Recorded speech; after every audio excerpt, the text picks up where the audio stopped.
আজ সকালে উঠেই না একটু তাড়াতাড়ি রান্না করার ছিল, কেননা বিপ্লব আমাকে সকালে উঠেই বলেছে আজ তো শনিবার, আজ তোমাকে এক জায়গায় নিয়ে যাব। তা আমি জিজ্ঞাসা করাতে বললাম কোথায় নিয়ে যাবে।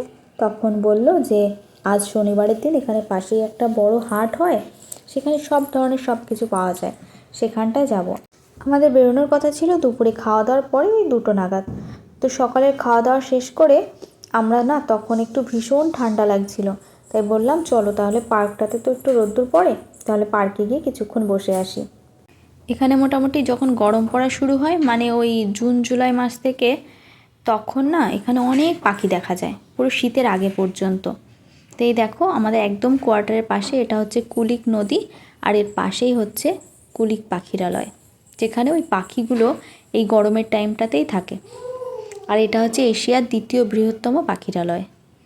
একদম পাশে এখন একটাও পাখি নেই, কিন্তু প্রত্যেকটা গাছে সেই পাখির বাসাগুলো এখনও আছে। আর এখানে প্রতিদিন অনেক মানুষের ভিড় হয়, আমিও এখানে এসেছি অনেকবার। আর এখান থেকেই না ওই বাজারটায় যাওয়ার রাস্তাটা। আর আমি না প্রথমে ভাবতেই পারিনি যে বিপ্লব আমাকে এই জায়গাটায় নিয়ে আসবে। আমাকে তো বলেও নি আসার সময়। আসার পর এটা না আমার ভীষণ পছন্দের একটা জায়গা। এই জায়গাটাতে দাঁড়িয়ে ছবিগুলো তুললে এত ভালো লাগে দেখতে। এই জায়গাটাতেও অনেকে আসে জানো তো।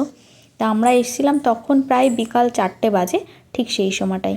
তখনও অনেক মানুষ ছিল এখানে, অনেক ভিডিও করতে আসে বা অনেকে রিলস বানায়।